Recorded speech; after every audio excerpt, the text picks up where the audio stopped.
Hallo ihr Lieben, hier ist Jessica. Willkommen zurück zu einem neuen Video. In diesem Video möchte ich euch einmal kurz zeigen, wie ihr Sachen abpauschen könnt, welche Möglichkeiten ihr habt und wie es funktioniert. Und zwar haben einige von euch sich auch dieses Buch gekauft, Watercolor with Me in the Forest. Ich werde auch unten ein Flip-Through und ein Kurztutorial zu dem ersten Kapitel in diesem Buch verlinken. Sehr, sehr tolles Aquarellbuch mit Schritt-für-Schritt-Anleitungen. Das Papier hier drin ist Aquarellpapier und wirklich toll. Und manche trauen sich nicht direkt in dem Buch zu malen, sondern haben nach Alternativen gefragt, wie man die Sachen abpauschen kann. Und zwar gibt es zwei Möglichkeiten. Bei der ersten Möglichkeit braucht ihr einen Kopierer und kopiert das Bild hier einfach auf ein Blatt Papier.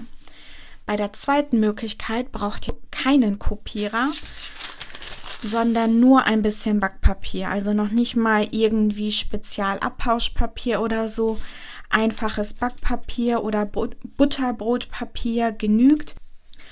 Hauptsache, ihr könnt das Bild, das ihr abpauschen wollt, durch das Papier hindurch sehen.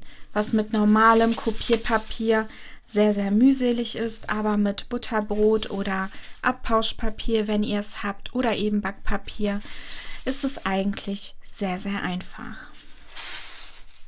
So, dann braucht ihr einen Bleistift. Ich empfehle euch einen sehr weichen Bleistift. Ich habe leider nur den 2,5 HB Bleistift, aber ich würde euch wirklich einen viel weicheren Bleistift empfehlen. Oder wenn ihr habt, einen Graphitstift. Ich habe hier die Derwent Graphitint, also es sind Aquarell-Graphitstifte. Damit werde ich es auch ausprobieren, aber ein einfach simplerer Bleistift tut es auf jeden Fall auch. So, nachdem ihr es abgemalt, abgepauscht oder kopiert habt, nehmt ihr die Rückseite eures Bildes und einmal nach oben schieben und schraffiert die komplette Fläche.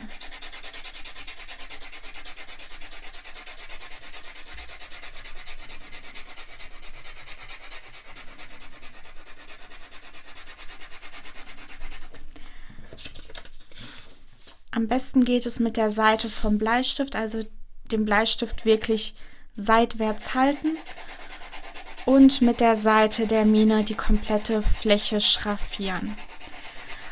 Dabei das Blatt immer wieder rotieren, sodass ihr wirklich eine gute Schicht an Graphit oder Bleistiftmine auf dem Papier habt.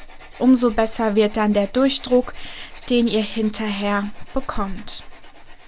Wenn ihr genug Graphit auf dem Papier habt, dann dreht ihr euer Bild um und ihr wollt es ja auf Aquarellpapier übertragen. Das hier ist das Aquarellpapier und legt es mit der schraffierten Seite nach unten auf euer Aquarellpapier, das ihr abpauschen möchtet.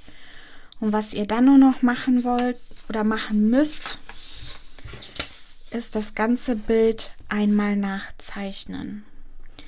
Und zwar drückt ihr relativ stark, damit sich der Graphit von der Rückseite auf euer Bild überträgt. Und siehe da, es überträgt sich.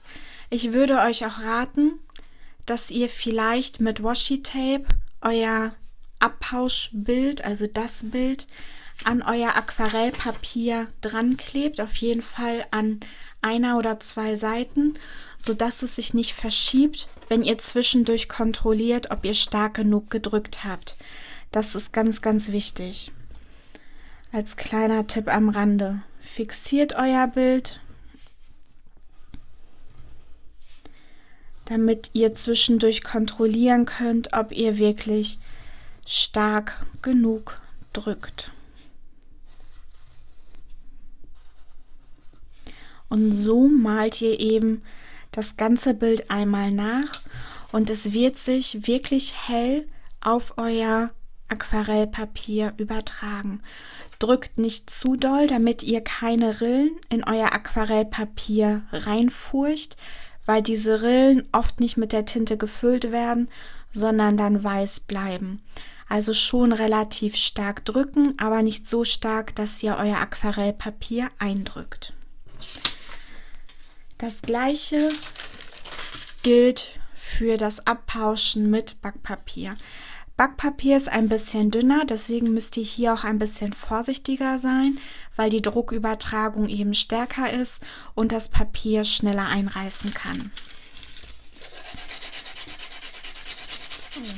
Auch hier legt ihr das Papier wieder so hin, dass die schraffierte Unterseite auf eurem Aquarellpapier liegt und euer Motiv, das ihr abpauschen wollt, nach oben zeigt. Und auch hier wieder das Bild, das ihr übertragen wollt, nachzeichnen. Und siehe da, die Übertragung ist sogar mit dem Backpapier noch besser, als wenn ihr Kopierpapier nimmt, weil das Papier eben dicker ist. Und hier ist die Übertragung viel, viel besser, weil ihr nicht so viel Druck anwenden müsst, um die Farbe oder das Blei von dem Stift auf dem Papier hier zu übertragen. Falls ihr gerne zeichnet oder dabei seid, von Jennas neuem Buch Inky Wonderlands zeichnen zu lernen, ist das vielleicht auch eine Methode, um Motive gleich auf eurem Bild zu übertragen und somit eben ein wiederholendes Muster exakt hinzukriegen. Ich hoffe, ich konnte euch helfen. Und ich hoffe, es hat euch Spaß gemacht. Dann viel Spaß und bis zum nächsten Video. Tschüss!